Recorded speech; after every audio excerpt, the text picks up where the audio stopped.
칼 바르트가 이런 이야기를 했습니다.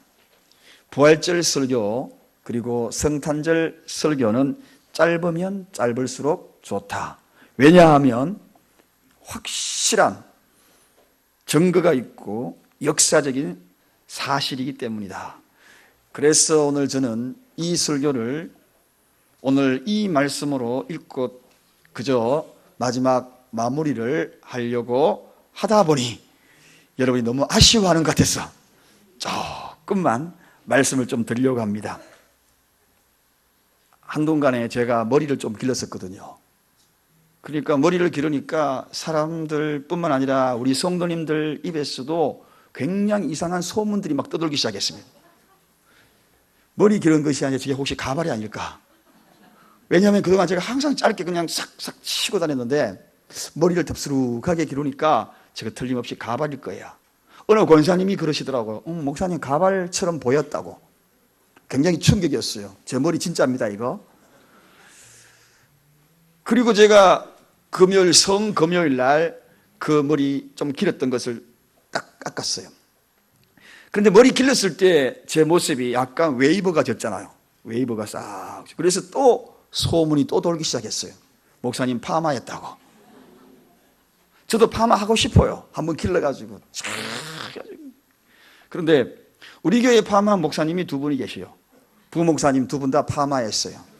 그렇다고 저까지 파마하겠느냐? 저는 자연산입니다. 머리만 기르면 자동으로 웨이버지니 이래서 돈 벌고 저래서 돈 벌고 하나님이 머리카락에까지도 이렇게 관심이 세밀하게 저에게 다가오는 것 같아요. 그렇다고 해가지고 파마하신 분이 잘못되다는 건 절대로 아닙니다. 파마하십시오. 핑클 파마, 물 파마 다 하셔도 괜찮습니다. 그리고 처음에는 제가 곱슬머리 좀 몰랐죠. 그런데 좀 자라니까 이 반곱슬이 서서히 드러나잖아요. 그걸 기른 이유도 있습니다만 여러분 죄라는 건 그래요. 처음에는 몰라. 그런데 이걸 쏠 자라나면 본색이 드러나는 것이 이게 바로 죄성이 그 속에 숨겨져 있거든요. 참으로 이 부활절 명쾌한 겁니다. 신약 성경에 204회 정도가 이 부활에 대한 이야기가 소개되고 있어요. 그리고 예수님이 분명히 말씀하셔요. 나는 십자가에 죽고 다시 부활할 것이다. 3번씩이나 명쾌하게 이야기하신 것입니다. 그리고 실제 그분이 부활하셨어요. 그리고 난 다음에 최초로 막달라 마리아와 그리고 동일한 이름을 가진 마리아 여인들에게 나타났습니다. 그 다음에 베드로에게 나타났고 그 다음에 제자들에게 나타났고 그 다음에 500여 형제들에게 일시에 다 볼 수 있도록 부활하신 예수님이 나타나셨다. 그리고 하루만 만약에 스치고 지나가는 얼굴이었다면 그저 귀신에 씌어가지고 도깨비 홀려가지고 그저 보았나 보다, 내가 착각했나 보다 그렇게 이야기할 수 있는데 40여일 동안에 이 땅에 살아야 돼요. 그동안에 또 확연히 지나가면 스치고 지나간 사람도 얼마나 많겠습니까? 그러니 이 부활의 이 사건은 틀림없는 확실한 증거가 있다는 것입니다. 뿐만 아니라 오늘 본문을 기록한 사람이 누굽니까? 사도 바울이거든요. 이 바울이 부활을 목격하고 사흘 후에 십자가에 돌아가신 그분이 살아난 것을 목격하고 기록한 글이 오늘 이 글이라는 것입니다. 이 성경이라는 것입니다. 과거에는 2사람이 증인만 했어도 법적으로 인정이 됩니다. 그런데 이 수많은 사람들이 역사적인 현장에 있었던 그 많은 사람들이 바로 이 부활하신 예수님을 보았다는 것입니다. 그래서 그분을 기준으로 BC 예수님이 오시기 전, AD 예수님이 오시고 난 이후 그 기준을 예수님으로 삼을 수밖에 없다는 것. 그래서 지금 2019년 이게 바로 예수님이 태어나신 역으로 거슬러 올라가서 출발점이 된 것입니다. 사랑하는 여러분, 이 엄청난 정인들 속에 확실한 부활의 이 소식을 접한 우리에게 하늘의 노래를 부를 수 있는, 세상에서 가장 위대한 노래를 부를 수 있는 기회가 우리에게 주어진 것입니다. 다른 것은 여러분들에게 오늘 이 시간에 길게 설명하지 않겠습니다. 우리 주님이 부활의 첫 열매가 되시면서 우리도 부활의 그 자리에 동참시켜 주실 것을 약속하셨다는 것입니다.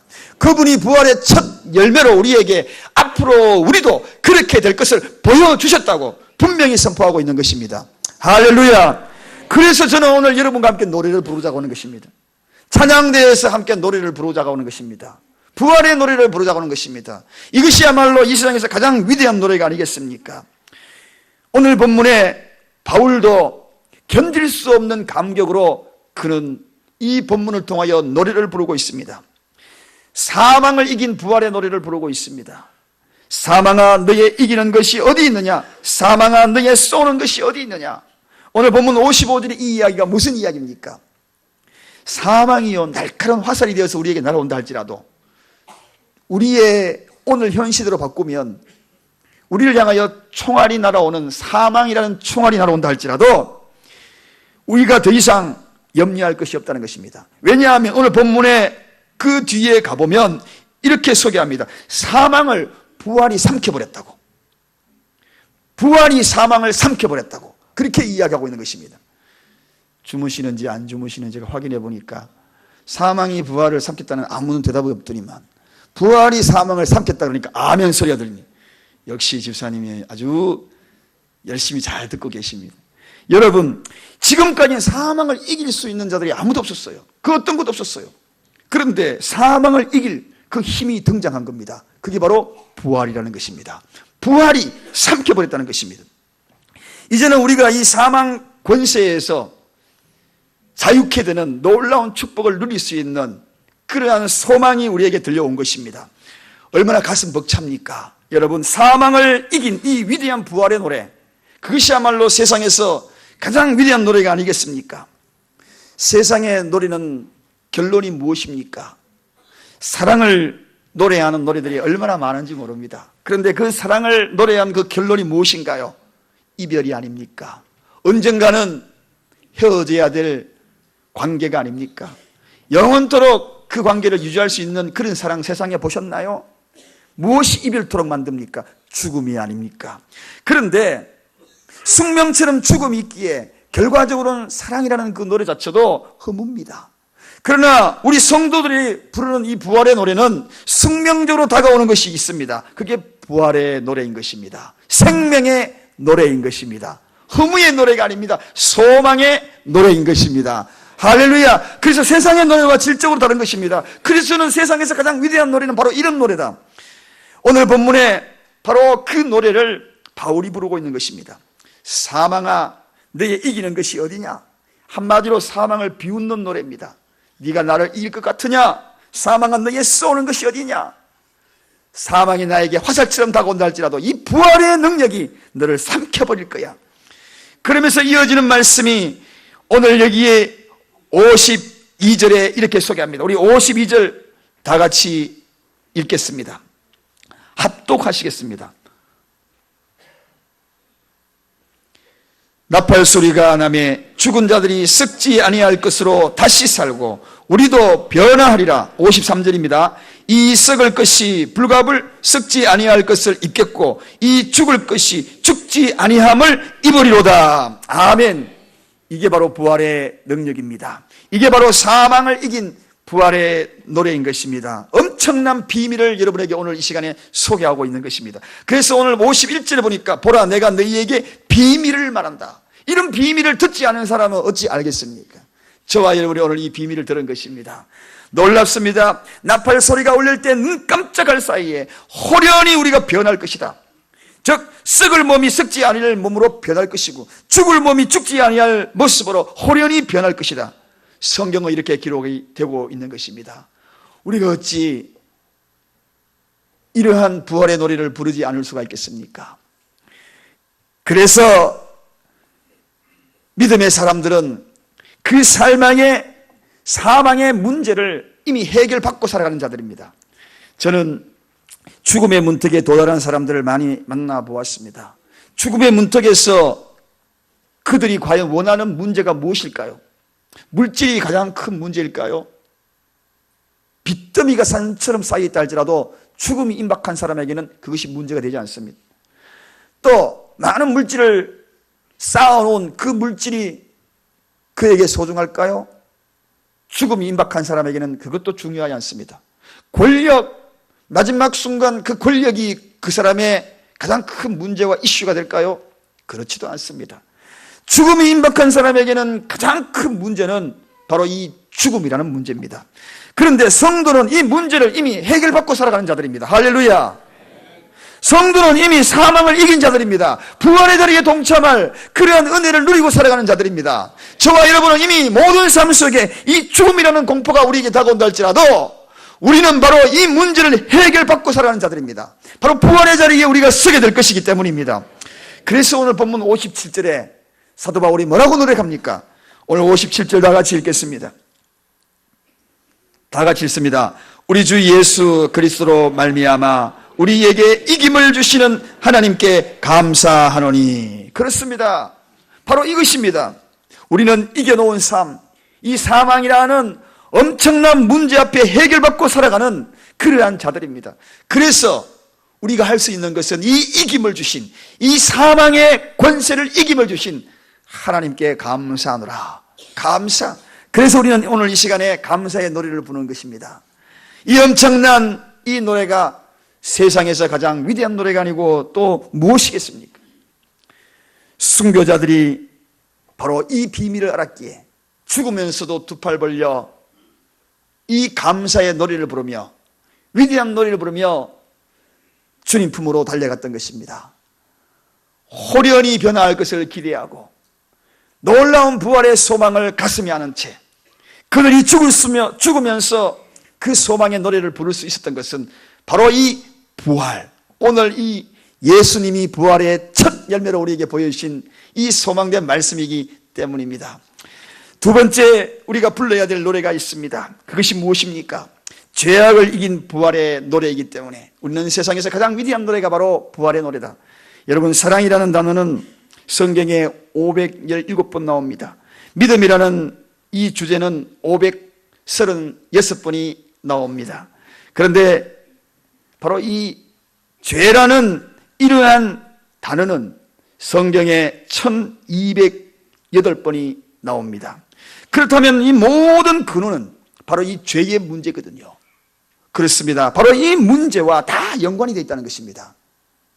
이 세상의 사랑도 믿음도 우리가 누려야 될 축복도 이 죄와 연관이 되어 있는데 이 죄의 문제를 해결하지 못하면 성경 로마서 6장 23절에 죄의 싹은 사망이다 그렇게 소개하고 있거든요. 죽을 수밖에 없는 존재라는 이야기입니다. 영벌받아 마땅히 심판받을 수밖에 없는 존재라는 이야기입니다. 그런데 이 죄악을 유일하게 이길 수 있는 방법이 무엇인가? 그것이 바로 부활이라는 사건입니다. 여러분, 인간은 누구나 죄성을 다 가지고 있습니다. 그래서 바울이 이런 고백을 하거든요. 그 죄에 너무나 무능한 자신을 발견하고 어호라 나는 곤고한 사람이로다. 누가 사망의 권세에서 나를 건져내랴. 그렇게 고민했던 자가 바로 이 바울입니다. 그런데 이 바울이 오늘 바로 이 부활의 능력을 알고 사망을 삼켜버린 죄를 극복하고 죄의 근세를 이겨낸 이 부활의 노래를 부르고 있다는 것입니다. 여러분, 이 문제를 유일하게 해결하기 오신 분이 바로 예수님이라는 사실을 깨달았다는 것입니다. 그래서 예수, 그 이름의 뜻이 무엇입니까? 그 이름의 뜻은 자기 백성을 죄에서 구원할 자. 이게 예수 그리스도 이름의 뜻입니다. 그 이름대로 우리를 구원하기 위해서 이 땅에 오신 것입니다. 즉 죄에서 우리를 해방시키기 위해서, 죄에서 구원하기 위하여서 이 땅에 예수님이 오셨다는 것입니다. 그런데 그분은 거기에서 멈추지 않았습니다. 인류의 모든 죄를 짊어지시고 십자가에 돌아가신 거예요. 그런데 돌아가신 것으로 만약에 끝이 났다면 결국은 죄에 패배한 존재로 끝나고 말았을 것입니다. 그런데 바로 이 부활이라는 사건, 죄를 짊어지고 십자가에 죽은 것으로 끝났다면 오늘 저와 여러분의 이 모든 삶도 결국은 죄의 포로로서 끝났을 것입니다. 그러나 바로 이 부활이라는 사건을 통하여 죄를 이겼다는 것입니다. 극복했다는 것입니다. 능히 그 모든 죄를 이기고 그리고 극복하고 우리에게도 죄사함의 은혜를 주실 수 있는 그러한 능력을 보였다는 것입니다. 이게 바로 부활입니다.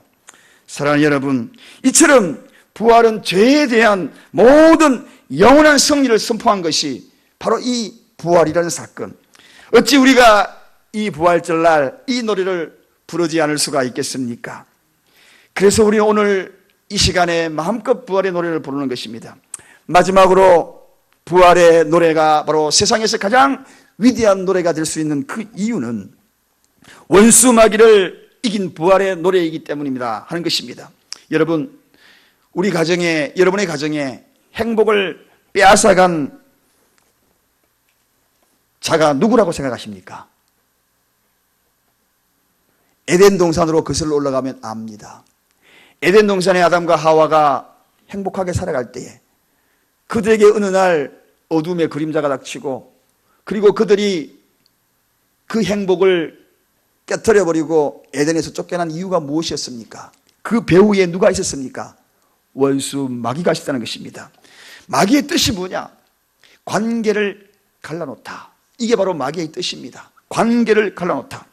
그래서 모든 관계를 갈라놓게 만드는 그 배후의 세력에는 바로 이 마귀가 있다는 것입니다. 첫 번째는 하나님과 우리 사이의 관계를 자꾸 갈라놓아요. 여러분, 하나님과 나와의 관계가 멀어지거들랑 생각하십시오. 이 마귀가 개입하고 있구나. 그 배후의 그 세력들이 하나님과 나와의 관계를 멀게 하고 있구나. 뿐만 아닙니다. 인간과 인간 사이의 관계, 그 관계도 자꾸 갈라놓습니다. 마귀라는 이름의 뜻이 갈라놓다. 그 뜻입니다. 그러니까 여러분 사이에도 누군가 관계가 자꾸 멀어지고 소원해지고, 그리고 그 관계에 통하여서 관계가 파괴가 되고 갈라지는 그런 상황과 환경이 있다면 이것도 마귀가 그 배후에 작용하고 있구나. 남편과 아내의 관계 누가 갈라놓습니까, 여러분? 속지 마십시오. 부모와 자식의 관계 누가 갈라놓습니까? 속지 마십시오. 성도와 성도 사이의 관계 누가 갈라놓습니까? 목사와 성도 그 관계 누가 갈라놓습니까? 마귀가 갈라놓고 있습니다. 우리는 쉽게 마귀가 갈라놓는 것을 쉽게 생각하지 않고 있습니다. 이 모든 관계 속에는 바로 이 마귀라는 사단의 세력이 개입되어 있다는 것입니다. 이 마귀가 머물고 있는 장소는 다양합니다. 그래서 예수님이 지난 주간에 새벽 시간마다 말씀을 나누었습니다만, 회당에서 귀신 들린 자를 만나게 됩니다. 회당에서. 여러분, 이 이야기가 무슨 이야기인가요? 교회 내에서도 바로 이 마귀가 역사하고 있다는 것입니다. 또 가정에서도 역사합니다. 교회에서 마귀가 활동을 한다면 여러분, 가정은 어떻겠습니까? 집안은 어떻겠습니까? 직장은 어떻겠습니까? 그 속에서 모든 관계를 파괴하기 위하여서 베드로전서 5장 8절처럼 우는 사자처럼 두루 찾아다니고 있다. 여러분, 그래서 초대교회에 고린도 교회가요, 굉장히 교회 내에 파벌이 심했습니다. 분열이 일어나기 시작합니다. 그들에게 아픔이 시작이 되기 시작합니다. 성도와 성도의 관계가 파벌이 생기고 다투기 시작하고, 그때에 이 바울이 깜짝 놀랍니다. 복음을 전한 바울과 성도 사이에도 서서히 불신이 조장되는 것을 느끼게 됩니다. 이럴 때에 마귀가 역사하고 있구나. 바울은 바로 깨달은 것입니다. 그래서 고린도후서 2장으로 가보면, 이는 우리에게 사단에게 속지 않게 하려 함이니라. 우리가 그 모든 계획을 알지 못하는 바가 아니로다. 그렇게 선포하고 있는 것입니다. 사랑하는 여러분, 아담과 하와의 관계에 누가 갈라놨습니까? 거기에는 마귀가 가입되지 않습니까, 여러분? 너무나 잘 알고 있지요. 하나님과 아담 사이에 누가 갈라놨습니까? 바로 마귀가 갈라놓은 것입니다. 우리 인간관계에 일어나는 위기에 처할 때마다 그 위기에 처한 사람과 사람 사이의 문제가 아닙니다. 그 사이에 끼어들어서 그 사이를 갈라놓는 마귀가 있다는 것입니다. 이런 모든 배후의 세력이 바로 마귀의 세력이라는 것. 그런데 우리가 이 세력들을 이길 수 있느냐? 그럴 수 없다는 것입니다. 욥기에 이 마귀의 세력을 바라보면 엄청납니다. 여러분, 오늘 새벽에도 제가 잠깐 말씀을 나누었습니다만, 하나님이 그 관계를 잠시 허락해 버리니까 욥과 하나님의 그 관계, 그 치밀한 관계를 잠시 놓아버리니까 어떤 일이 벌어졌습니까? 욥의 집안이 어떤 일이 벌어졌습니까? 멀쩡하던 광풍이 불어서 그 집안에 곡식, 농토, 폐허를 만들어 버립니다. 강도들이 들어와서 빼앗아 짓밟아 버립니다. 물질의 엄청난 타격, 거의 그만이 갖고 있던 모든 것들이 일시에 날아가 버립니다. 뿐만 아닙니다. 하나님이 마귀를 일시에 허락하니까 어떻게 됩니까? 그 관계 속에 바로 아내와 사랑하는 그 관계를 깨트려 버리지 않습니까? 그 아내가 자기 남편을 저주하고 떠나버리지 않습니까? 그 관계를 파괴해버립니다. 전부가 다 개입되어 있습니다. 심지어 죽음까지도 개입되어 있습니다. 욥의 아들, 딸들이 10명이었는데 바로 그 10명들이 일시에 죽음을 맞이하는 그런 일도 경험하지 않습니까, 여러분? 욥은 또 어떻습니까? 그의 모든 육체가 그토록 아파오는 악창에 시달리지 않습니까? 그러므로 하나님이 잠시 멀어지면 이러한 일들이 벌어진다는 것입니다. 이 욥이 동방의 의인이었던 이유가 무엇입니까? 그 모든 상황과 환경 속에서 하나님의 관계를 놓지 않았거든요. 그러니까 결국은 그 모든 것이 회복되지 않습니까? 할렐루야. 그렇습니다. 바로 이 모든 관계를 파괴하고 이 마귀의 이 세력들, 그를 유일하게 이길 수 있는 그 힘이 오늘날 저와 여러분에게 필요합니다. 그런 엄청난 힘을 가지고 있습니다. 그 힘을 이길 수 있는 그 힘이 무엇일까요?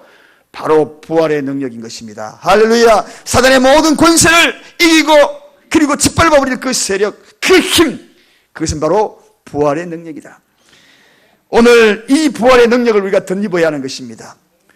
여러분의 집안에 행여나 여러 관계의 문제가 도사리고 있고 그리고 그 관계 속에서 멀어지고 할 때마다 속으로 외치십시오. 예수 그리스도의 부활의 능력으로 사단아 떠나가라. 모든 관계를 파괴하는 그 개입하는 사단의 세력을 떠나보내시기 바랍니다. 성도와 성도 사이에 행여나 관계가 소원해지고 거기에서 불협화음이 일어나려고 할 때마다 선포하십시오.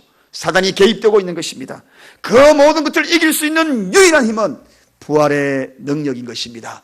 세상에서 가장 위대한 노래, 적어도 이러한 노래가 위대한 노래가 아니겠습니까? 사망을 이긴 부활의 노래, 죄악을 이긴 부활의 노래, 그리고 그 엄청난 힘을 갖고 있고 권세를 갖고 있는 원수마귀 사단을 이긴 바로 부활의 노래. 이 노래야말로 우리가 늘 불러야 될 위대한 노래, 부활의 노래가 아니겠습니까? 오늘 이후로 여러분의 삶 속에 이 부활의 노래가 끊어지지 아니하는 그러한 은혜가 있기를 간절히 축원드립니다.